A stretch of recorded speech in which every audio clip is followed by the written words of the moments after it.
Morocco আজ রক্ত দিয়ে এক নতুন ইতিহাস লিখে দিলেন। নেদারল্যান্ডকে হারিয়ে শেষদায় পড়ে গেলেন মরক্কোর সকল প্লেয়াররা। এটা শুধু আজ মরক্কোর জয় নয়, এটা যেন আজ পুরো মুসলিম উম্মার জয়। মরক্কোর এক প্লেয়ারের মাথা দিয়ে রক্ত ঝরছিল, তখনও তিনি মাঠের মধ্যে শারীরিক শক্তি নয় মানসিক শক্তি দিয়ে দৌড়ে যাচ্ছিলেন এবং তার সর্বোচ্চটা দিয়ে খেলছিলেন। সেই প্লেয়ারের মা মাঠের পাশ থেকে বসে কান্না করছে আর তার ছেলের জন্য দোয়া করছে, মরক্কোর জন্য দোয়া করছে, যাতে করে আজ নেদারল্যান্ডকে হারিয়ে তারা জয়ী হয়ে ফিরতে পারে। হ্যাঁ, বিশ্বকাপ থেকে বাদ পড়ে গেলেন নেদারল্যান্ড, তবে অন্যদিকে জিতে গেলেন মরক্কো। একটি মুসলিম দল হিসাবে আজ বাংলাদেশের সকল মুসলমানরা তাকে যেমন সমর্থন করছে, এরকম পুরো বিশ্বের মুসলমানরা আজ মরক্কোকে সমর্থন করছে। মরক্কোর এই সমর্থন দেখে আপনাদের কাছে কি মনে হচ্ছে কমেন্ট করে জানাবেন। তার আগে ভিডিওটি শেয়ার করবেন, এই জন্যে তারা খেলা শেষে বিজয় হয়ে সবাই সেজদায় পড়ে মহান আল্লাহ তাআলাকে স্মরণ করছিলেন। আর সবার চোখে যেন দেখছিলাম এক রঙিন স্বপ্ন, যে স্বপ্ন দেখতে দেখতেই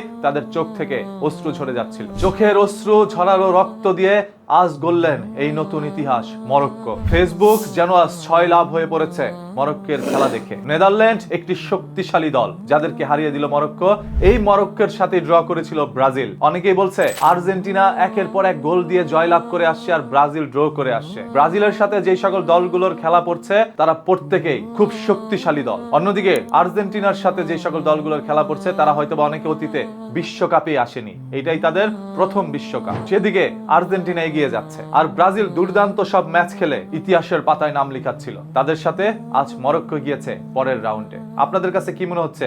ইসলামিক দল হিসাবে এখন মনে হয় একমাত্র রয়েছে এই মরক্কো। তাই আপনারা কি মরক্কোকে সাপোর্ট করবেন নাকি অন্য কোনো দলকে? সেটা একান্তই আপনার ব্যক্তিগত সিদ্ধান্ত। তবে খেলার মাঠে ধর্ম দিয়ে কখনো বিবেচনা করা হয় না, খেলার মাঠে তাদের খেলা দিয়ে বিবেচনা করা হয় কারা হবে এবার বিশ্বকাপ জয়ী। যে প্লেয়ার রক্ত ঝরিয়ে ইতিহাসের পাতায় নাম লিখিয়েছেন, খেলা শেষে সে দৌড়ে গিয়ে তার মাকে ধরে আনন্দ উল্লাস শেয়ার করে। পৃথিবীর বুকে যেন মা ছাড়া আপন বলতে আর কেউ নেই, সেটারও আরেকটি প্রমাণ দিয়েছে। এবং এই পৃথিবীতে আপনি যে অবস্থানে থাকেন না কেন, সর্বশেষ আল্লাহ তাআলাকে স্মরণ করাই যে আপনার কাজ, সেটাও মরক্কো দেখিয়ে দিয়েছে। মরক্কোর প্রতি মানুষের সম্মান যেন আরো বেড়ে গেল। তাই মন থেকে সবার দোয়া, এই মরক্কো এগিয়ে যাবে এই বিশ্বকাপের পরের রাউন্ডে এবং বিশ্বকাপ যেন তাদের হাতেই নিয়ে আসতে পারে। সবাই এই দোয়াই করছে। আমি মনে করি আপনি একজন মুসলমান হিসাবে আজকের এই বিষয়টি আপনাদের কাছে ভালো লেগেছে।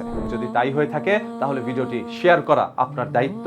কমেন্ট করে জানাবেন মরক্কো কি এবার বিশ্বকাপ নিতে পারবে কিনা। আর সেই ছাড়া সকল খেলার আপডেট বা দেশের সকল অজানা তথ্য জানার জন্য এখনই সাবস্ক্রাইব করে রাখুন নিউজ কি চ্যানেলটাকে। আর ফেসবুকে দেখে থাকলে ফলো বাটনে ক্লিক করে ফলো করে দেন। কথা দিচ্ছি মাটির নিচ থেকে লুকোনো সত্য উন্মোচন করব আপনাদের সামনে, তাই চোখ রাখুন নিউজ কি।